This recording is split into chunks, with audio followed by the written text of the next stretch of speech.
ग्राहकाय नमः। दिन दूना रात चौगुना तरक्की होखे, दिन भर में केहू उधारी नाही मांगे।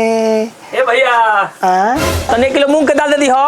अच्छा सुनो तनी मूंगवा में किलो मसूर मिला दी हो। मसूर भी मिला दी? मूंग मसूर दोनों? हाँ। सुनो तनी 1 किलो चीनी दे दी हो। अभी कुछ हाँ चीनी में तनी पाव भर चाय पत्ती मिला दी हो। चीनी चाय पत्ती के में मिला दी? जी।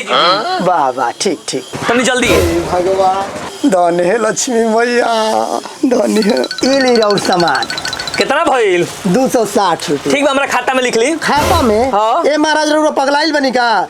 सुबेरे भगवान के पूजा करके दुकान खोलनी हो, अब बहनी के टाइम रउरा उधारी लगावत तनी? तो उधारी ना दे? एकदम ना दे। तो ठीक बा मूंग में से मसूर और चीनी में से चाय पत्ती अलगा करी।